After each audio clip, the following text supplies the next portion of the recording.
Hey, this is Nate Woods with Action Coach with another Business Spotlight interview. Jeff, thank you so much for joining me today. Just take a moment to introduce yourself, please. Yeah, sure, Nate. Thanks for having me on. My name is Jeff Uphues, and I'm the CEO of DC BLOX. We're a developer of data centers across the Southeast United States and fiber networks that are really empowering how all of us use the cloud. Awesome, awesome. So you talked a little bit about what DC BLOX does. How long have you been with the company?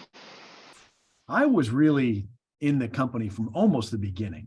The company was founded and got its first major funding in 2016. I joined as a board member in call it late Q3, early Q4 of 2016, and then took over as CEO in the beginning of 2017. So it's about 6.5 years as CEO and almost 7 years coming up this fall as being involved in the company.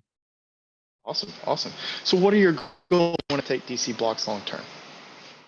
Well, DC BLOX, as we design, develop, build, and operate data centers in underserved markets around the Southeast United States, our growth as a society and our growth as individuals for data is not slowing down. So the prospects of DC BLOX continually at a torrid pace of growth are pretty high.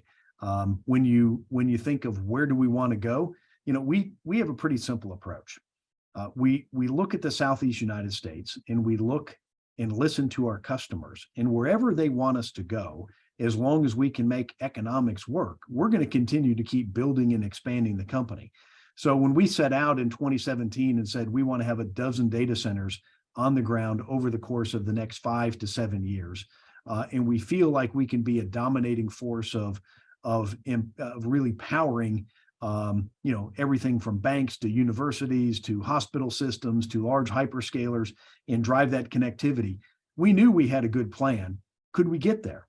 And so we've got 6 data centers on the ground today. We've got 7 currently in process. So I'll say that over the course, it's taken us a little bit longer, but where do we want to be in 5 years? I think we're well on our original vision because we've stuck to it of providing these services to these communities that are underserved and providing it in ways that our customers really love what we do. So I think we're on the right path.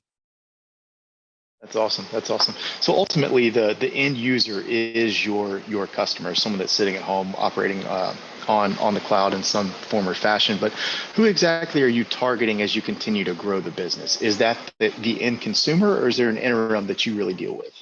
No, really what we do is we power the apps that the consumers use by housing the computing equipment by the household names that everybody knows. So when you think of all the largest of the largest cloud companies, there's 5 of the largest cloud companies that are out there that power a lot of the apps we use. You know who they are. The Googles, the Amazons, the Microsofts, the Oracles, the Apples. Those are the ones that everybody uses.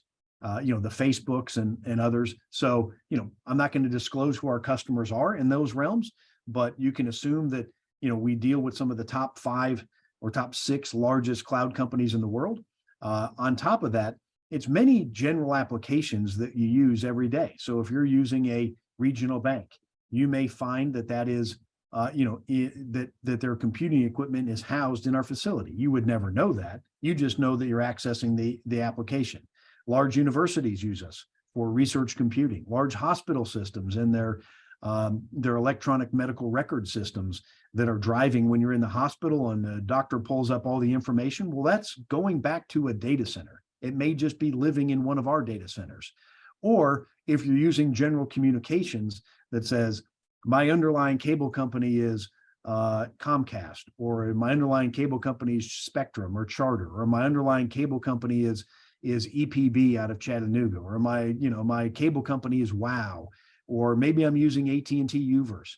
All of these major communication sector companies have needs to be within our data centers because our data centers are centralized connectivity points where all enterprises, all governments, all cloud companies, all universities, all federal deployments and other things connect through us. Is we're kind of like the tollway in the gateway to where everybody else needs to go.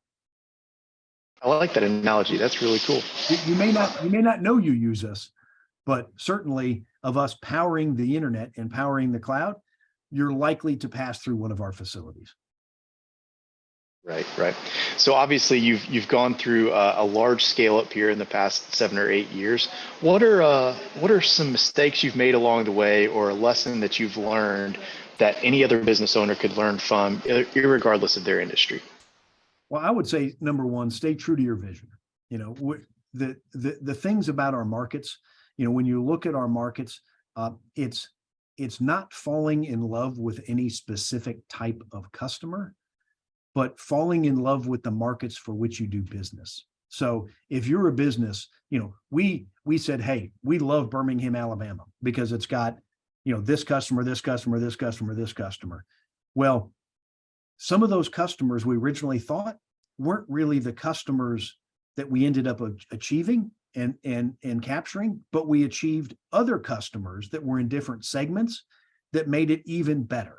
So we fell in love with the market, not specifically the customer for which you are setting your product for. Second thing that I would do is I said, stay true to your vision. A lot of, you know, we're growing at a torrid pace, but at first it was tough. It was tough as every business looks at saying, do you pivot to this customer or to that customer? And sometimes you chase customers rather than really driving the value proposition where you are. So when you're really looking at it, staying true to your vision and not doing things that compromise your overall story or your growth that others may want you to do. As an example, people wanted us to go acquire different types of businesses. If you acquire types of businesses to get bigger faster, that improves your bottom line in what you are doing, you know, there's always a cost to that. And the cost may be you deviating from your original focus. You're changing the way that you have to serve customers or support customers. It's different economics related to some customers are better than others. If we would have gone down the road and bought somebody or changed the type of facilities we do and we build everything from the ground up, we would be in a much different place. And I'm convinced it wouldn't be as good. And then finally, listen to your customers and do what they tell you. Because if you listen to your customers and you put your employees first, your customers second, your investors third, in that order, your employees are going to take care of your customers. Your customers, if you have the right ones, are going to take care of your investors, and everything else works out. So be patient, but be quick for results. Awesome. Great advice. Great advice. So as you continue to scale up with DC BLOX at this rapid pace, what are some challenges you see as you move forward?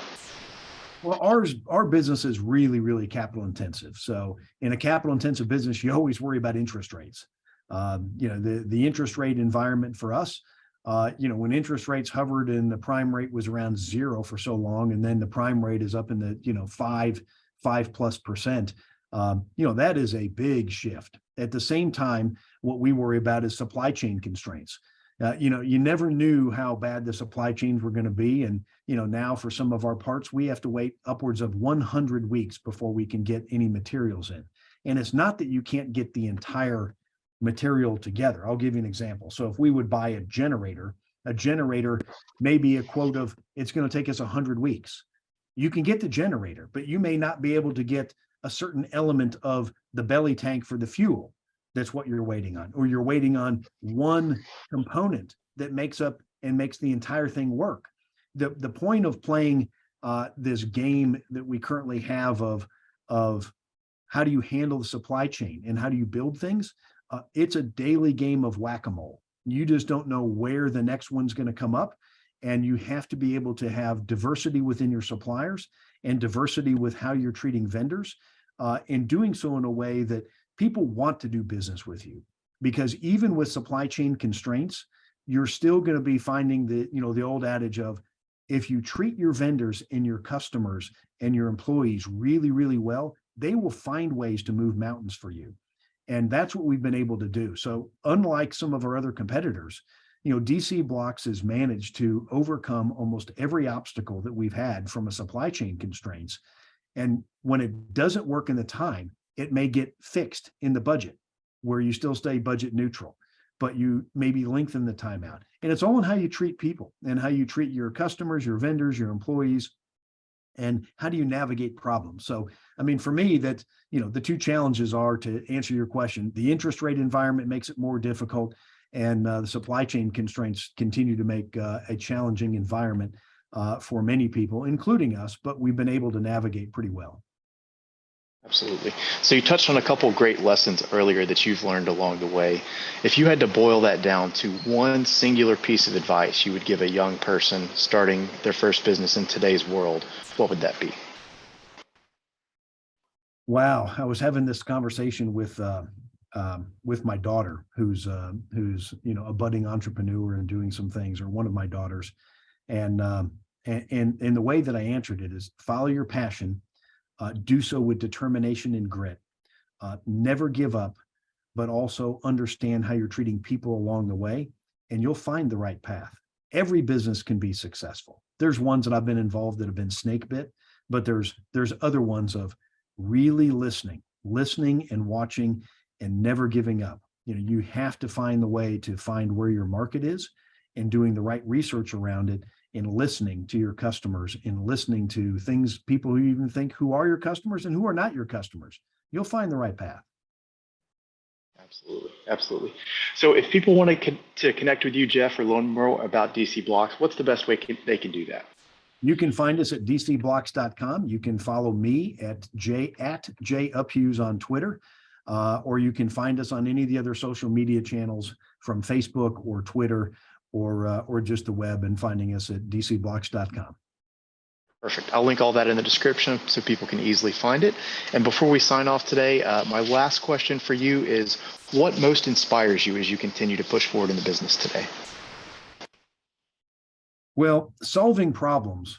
We're in this environment of artificial intelligence that you may see a lot of things popping up. And with artificial intelligence, it's changing the way that people do business. Trying to find ways to simplify the most complex things, for us, is really what drives us every day. There's challenges that we have everywhere. Solving problems on behalf of your customers, that's why we do what we do, and making a difference within the communities that we serve. So at DC BLOX, we have one purpose, and that is to serve locally and connect globally on behalf of our customers. And if we serve with our checkbooks, we serve with our calendars and our time that we spend, if we do so with each other and we do so with our customers, we're going to make a difference in the world that most people will say, wow, how did they do that? It just comes down to some really simple things. And, that's my advice to entrepreneurs, and how would we solve things. Awesome. Jeff, I really appreciate your time today. Thank you so much for joining me to share a little bit about your story and tell us more about DC BLOX. It's been a pleasure talking with you. Thanks, Nate.